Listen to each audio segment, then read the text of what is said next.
Hi, welcome to Teachers Ignite. Ignite for Teachers Toolbox. Engaging children today for better minds tomorrow with Dr. Reyna. So I want to thank you for taking the time to come and join me this Saturday morning to learn about engaging children virtually across the screen. I know that because of coronavirus, we have been struggling with engaging our children across the screen. They are at their homes and it has been difficult. And I want to acknowledge that it has not been easy to be a teacher in this day and age. And so I just want to acknowledge that. And I want to thank you for your care. I want to thank you for all your support to the children and for continuing to be there, teaching them, loving them. I just want to thank you for that. And I'm grateful. And so that's why I'm here providing this workshop, hoping that I provide some service to you and that you get some information and something good to take back to your classroom with this program. So one of the first things that I want to address is your passion. And so if you have lost your passion, type in the chat box, or if you're watching the replay, just type in your chat box, why do you think you lost your passion? What makes someone lose their passion? You know, as a teacher, we are always thinking of, you know, why are we working, teaching as teaching our children, you know, and why is it important to ignite the passion on teachers? And I'm going to tell you why I think it's important. I think it's important because when a teacher is passionate about teaching and about what they do and how they teach, the children are more receptive. If you think back and which are the teachers that you remember, are those teachers that were passionate about their subject. They were passionate about teaching. They were passionate about coming to school and teaching you. And like, for example, for me, it's my math teacher, Mr. Nelson. I would never forget. You know, he explained everything so simple, and math was the best subject ever for me. But why? It's because he was passionate about it. And so that's why I think it's important. So I want you to take a moment, and if you can, close your eyes. If not, just take a moment and breathe. And breathe hope into your lungs. And think of a moment when you decided to become a teacher. Think of that moment when you made the decision and you said, you know what, I am going to be a teacher. And I want to ask you if you remember that day. And I'm asking you if you remember the day that your first day at school, your first day in class. I'm asking you, do you remember that day when you made the decision that you wanted to be a teacher? It could have been that you'd made a decision as a child. Maybe you made a decision because of an experience. Whatever that day is, you know, I want you to take a moment and think of that. And think, where were you when you made that decision? What were you feeling? And what were you doing at that time? And who was there with you? Who were you sharing this experience with? And what were the people around you saying? Were they excited for you? Were they telling you, don't go on that? What was people telling you when you were going into this profession and you defended this profession with all your heart? And so why you made the decision to be a teacher, it's very important because that is the root of your passion. That's the root of when you decided to be a teacher, that's your fire. So I want you to share with me in the chat box why you make that decision. Share it. I want to see it. I want to see if you're playing the replay. Answer in whatever format you're watching. If you're watching on YouTube and Facebook, on Instagram, wherever you're watching, just share. Why do you make the decision? What was the reason why you choose to be a teacher?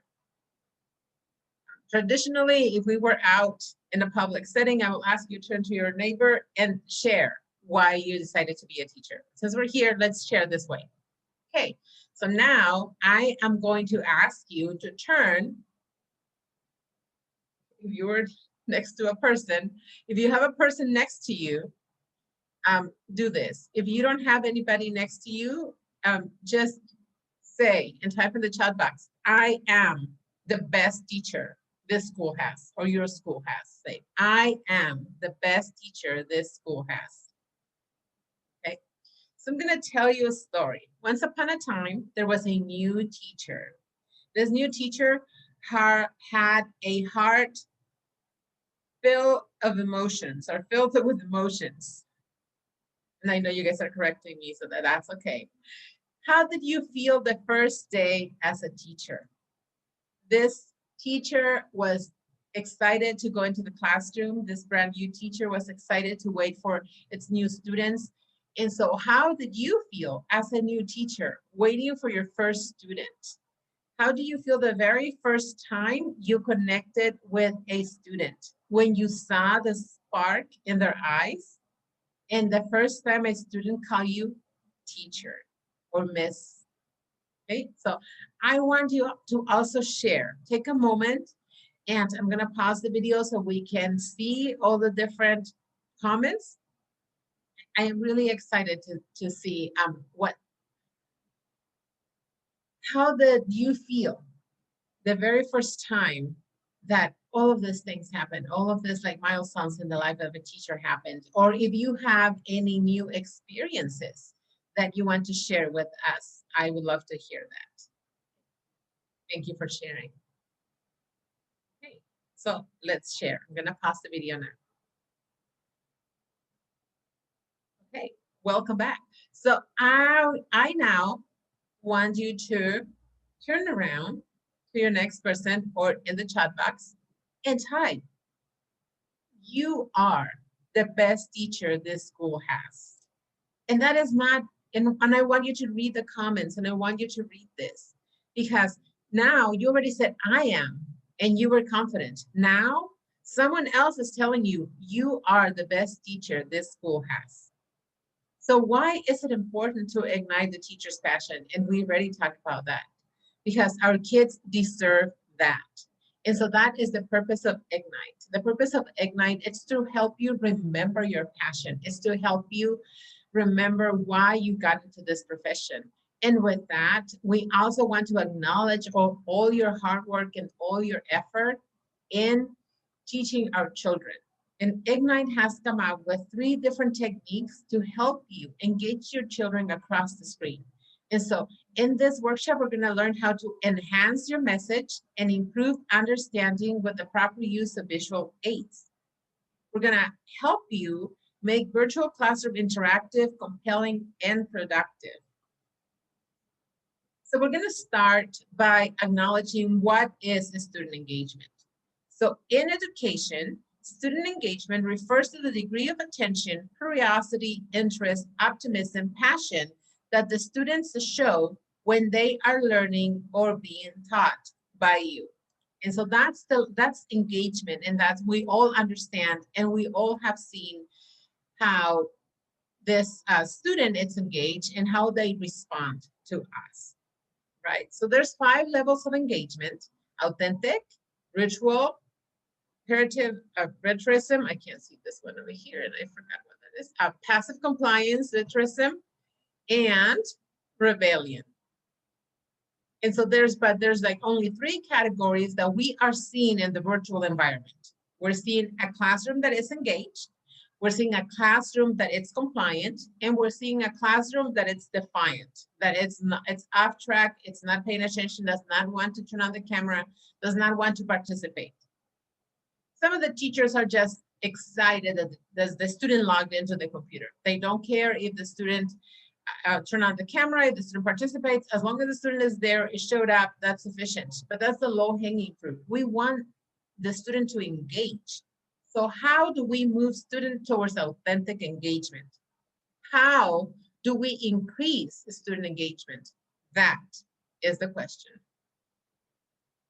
So our students are not being engaged. I have a picture here of our model student. It has a computer, it has books, it has a desk, it has parents, it has quiet, but still the student is not engaged, is confused. And so for that, we have on the other side a teacher who's looking at the students who go like this and go like, oh my goodness, what is going on? So that's our reality right now. And how do we get to have an interactive, happy classroom?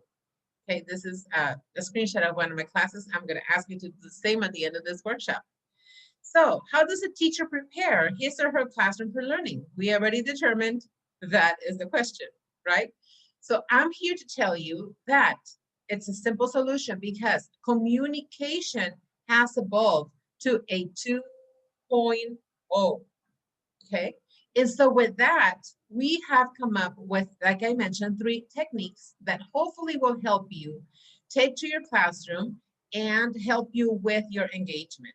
So we're gonna play full out. This is an interactive workshop. So we're gonna be getting up, we're gonna be doing some movement, but that's what the purpose for you to test it out. You're gonna try it and you're gonna see if it's helpful for you, it's gonna be helpful for your students, okay?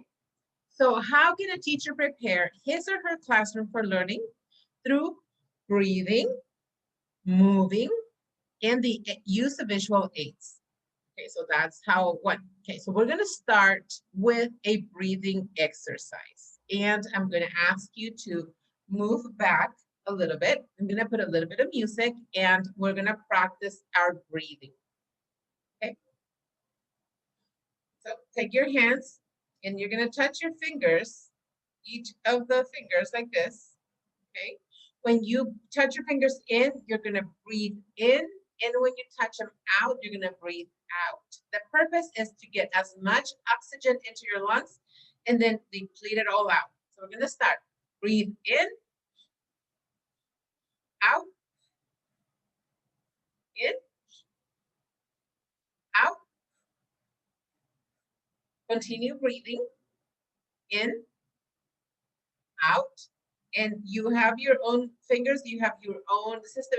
There's no right or wrong. You just breathe in one way and out the other.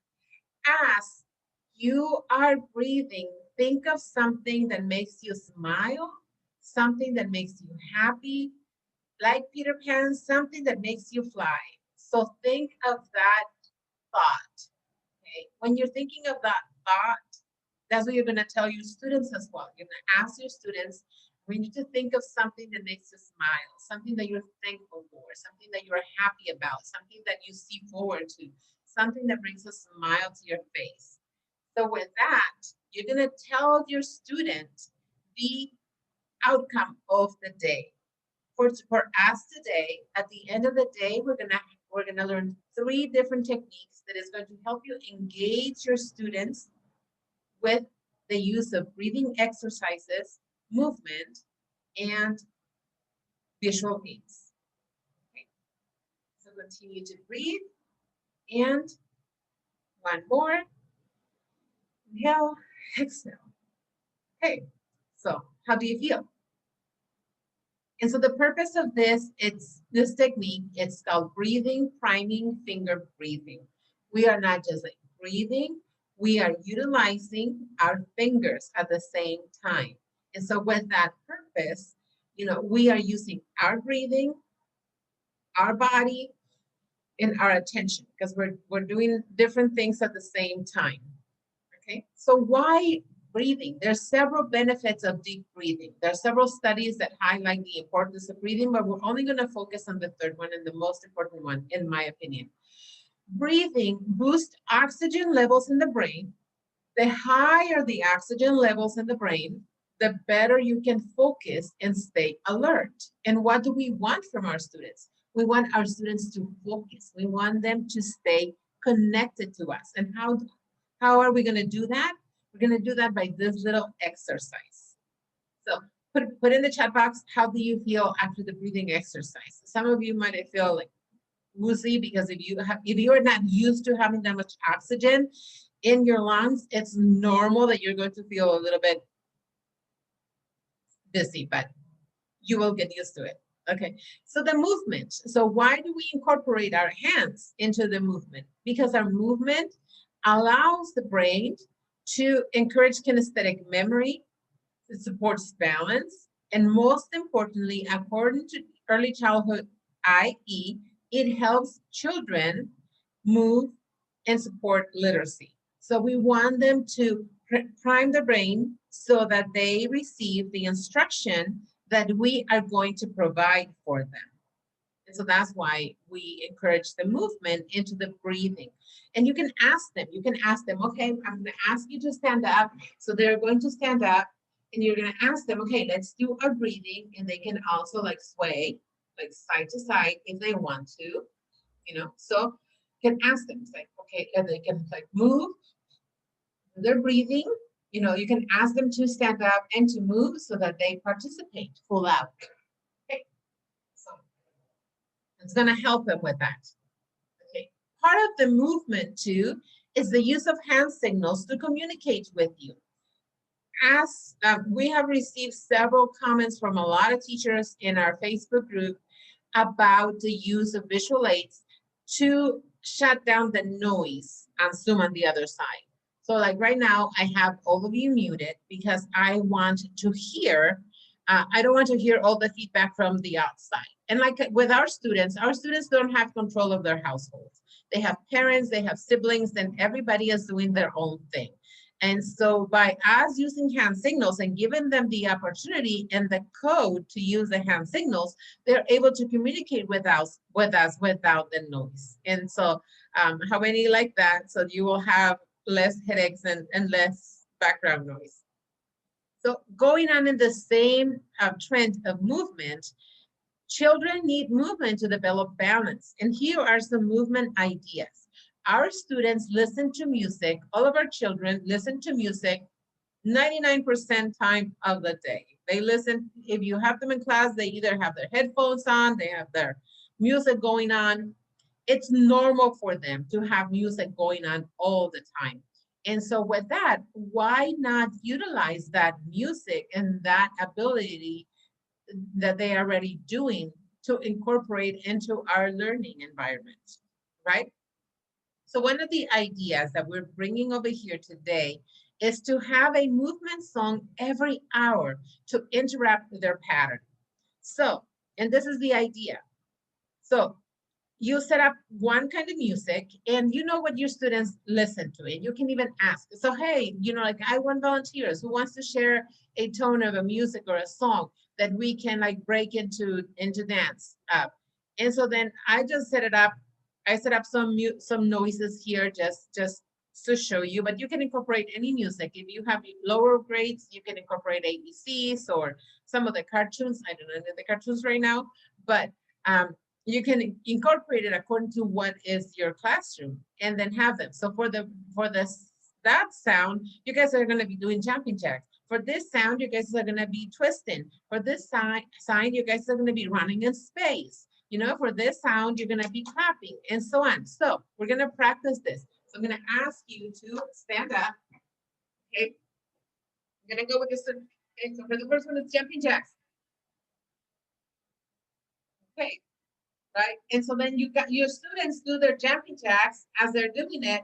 And they go like, okay, when they hear the other song, they're going to be running in space in one spot. So then they're running.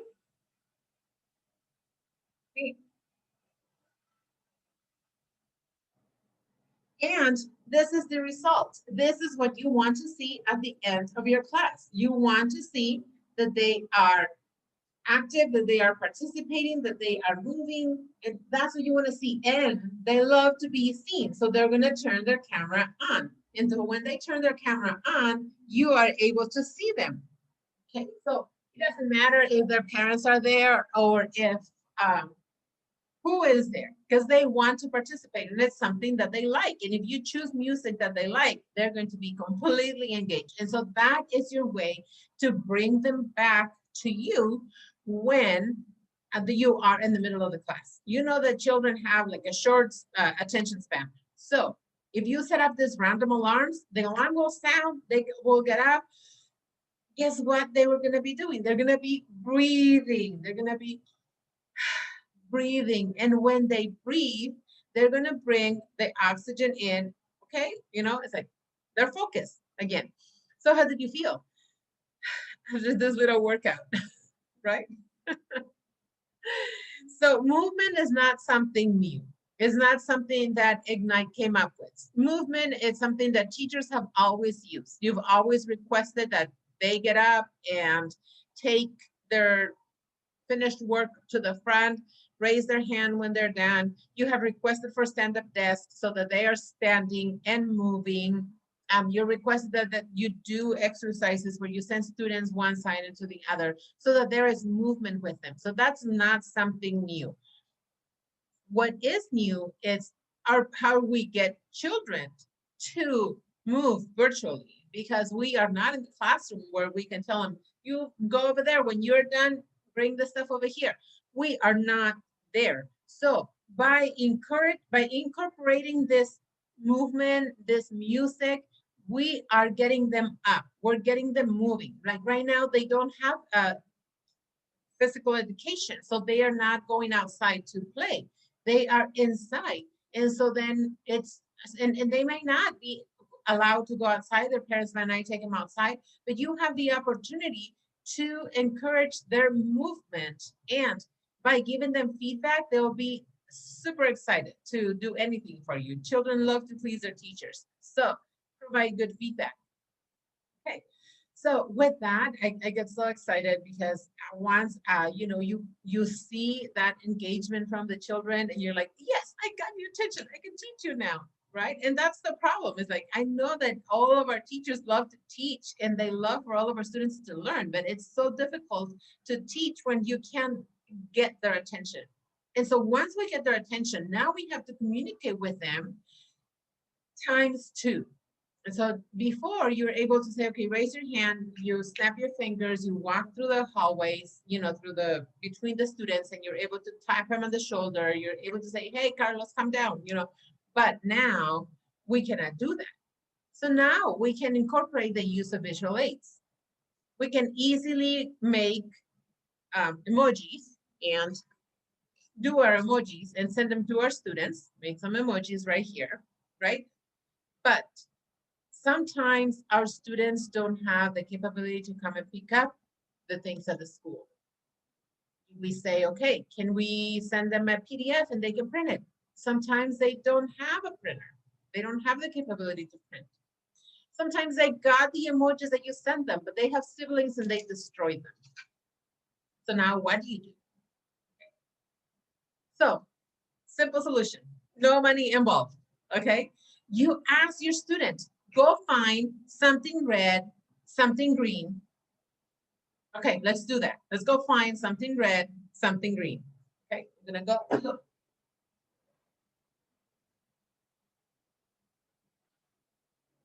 Okay, ready?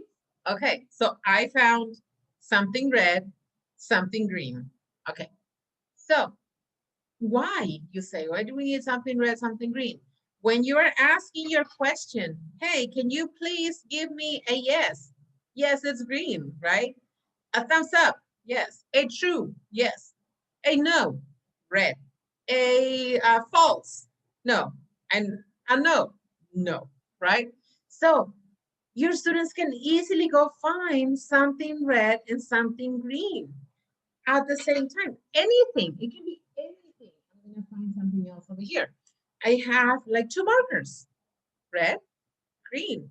So there's like plenty of stuff in their house that it's red and it's green. And so then with that, when you are asking a question, you have all your students, just like how we showed over here, let's see, with our movement. So you have your student, and I lost my space. So you have your students right here. And then when you see that everybody's answering correct, you can see which one is not answering the right answer. If you see one that has the red and everybody else has the green, oh, he didn't get it. It's easier to see than for you to be going through all the participants as like, where is this person? What is that person? And some names just like might escape you, and we don't want to leave any child behind, and in this, we want to make sure that we are capturing all of our children when we are teaching. And so then by using the colors like this way, you are able to incorporate that. And you don't have to send emojis for their kids or for their siblings to destroy them. You don't have to spend money that you may not be getting from your school. Um, Parents may not be able to go get them. Just ask them. Simple question. Hey guys, go and get something green, something red, and they will go and find it. Okay, so shout out who likes that idea. Just put yes in the chat box if you like that idea. So that's one of the simple ideas. Another thing that came across our office was the lack of social engagement our upper grades are going through. So our upper grades are used to going to school to socialize. That's their social environment. They go over there, they go to their clique, they see their friends, they have their boyfriends, they have their sport teams. So they have that social engagement that they go through every day. So by assigning colors to groups, our students will be able to put that color as their background. So they don't have to show their house. They don't have to show if their house is messy. They don't have to show if they're sharing a room with somebody. They don't have to show anything. They'll put in a background, and then you just like see them in with the background. In addition to that, now they are the same, like with everybody else. At the same time, when they see the other person with a color in their team, they go like, let's say I am this person. I am this person right here. And so then, oh, I see Carlos and Ariane and Kelly are part of my team, you know, and so then there I am having that connection. When we go to the breakout sessions, I talk to Ariana, I talk to Kelly, I talk to Carlos.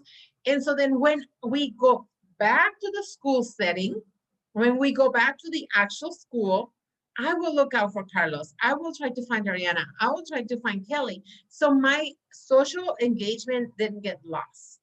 I still connected with people, and I am still able to associate with my fellow students when I go back to the classroom setting. This is just a simple setting. It can be, the colors can be used just in your class. The colors can be used across the school if you want to share this idea with your classmates. I'm sorry, with your other teachers, you know, for the upper grades. For the lower grades, you can mix match, so then you ensure that every student knows every other student and that they socialize that way. And so that's some of the ideas that we have for your own visual aids. You can also make your own visual aids and send them to the students. That's also great. Um, this is not a fix all. We are not trying to fix the problem. You know, we know that we might not fix the whole virtual problem, but we want to be a part of the solution, and we want to be a platform where you can share your ideas. So these ideas were ideas that some teachers shared with us that worked for them, and that we come and we share with you because we thought that it was extremely important that everybody knows. And so those are the questions that we are asking on a regular basis. When, like, who, what, where, why, how? Those are questions that come to our mind. So when those questions come to your mouth, to your mind, use our platform, use our Facebook group to collaborate and innovate. This is a world-class space group that is frankly priceless, because you can put your question right there, and other educators just like you will be there answering and saying, hey, you know, this, I already did that. I already, you know, and that didn't work for me, but somebody else will say, well, that was not working for me until I tried this. So this is where you will connect with the teaching community who have joined this group to make this world a better place, just like you. In this group, you will receive feedback, support, guidance, and most importantly, you will help others. Like I said, this Facebook group, it's a place to collaborate and innovate. Share your voice. You know, we are all waiting to hear from you. If what you are doing is working, share with us. And if you have a way of communicate with the parents, something is working out, let's share it. So you asked, what's next with Ignite, right? So what's next with Ignite? Well, another challenge that we recently became aware is technology literacy. A lot of our students are not computer literate. They do not know how to find an email, how to find a link, how to connect to Zoom, how to do this, how to do that. So one of our projects is that we are going to be developing short technology literacy videos to do quick capture. This is what it is. This is what an email is. This is what an inbox is. This is what a link is. This is what a I'm not a robot is. We think our students know all of these things, but they do not. Unfortunately, they do not. And we are currently conducting a study that is going to show that our students are technology illiterate. So that's our next step. If you want to join us, if you want to start making those videos and start bringing awareness that our students need to be educated. You cannot teach someone that does not know how to read. The same, you cannot teach someone that does not know how to use technology. So that's next in Ignite. Um, if you have any questions, please type them in. At the end of this session, we're gonna have a question and answer session. So hold up, but you can still type your questions so that you don't forget. Feel free to reach out to me at drreyna.com. Email me if you have a specific question, if you want to share your idea, if you want to share a video, if you want me to talk about something that you want the teaching community to know. I say anything. I love to speak, so then I will say it for you. I will be your voice. If you want the teaching community and you're saying, I need these people to know this, I need them to hear this, send me an email. I will say it for you. Call me. My number is my direct number. Call me right there. I will answer, and I'm here to support you. Our team, you are my team. All of you guys are my team. Me, my team, and you, we're all here to make this a better world. Our children, thank you. Again, here's my contact information, my phone number. If you want to reach drreyna.com, email me at info.drrgnme.com. This is a little bio about me. If you want to receive the newsletter, go to drreyna.com and sign up for the monthly letter. If you want to fill out a survey, make sure you join the Facebook group. It's very important to receive all kinds of different things. We have this same workshop every Saturday at 9 a.m. The reason why I decide to do this workshop every Saturday, it's because maybe there's a teacher out there that needs to hear this. And maybe it's simple information. Maybe it's not elaborate, but I acknowledge that all of you have received a lot of professional development and have a passion to teach.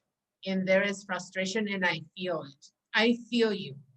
And so for that, I want to know that I am here for you. And if I can be the link between your struggle and your solution, I am willing to do that. And I will continue to have these meetings every Saturday at 9 a.m. So that the teacher that needs to hear this can hear it. Thank you so much for your time.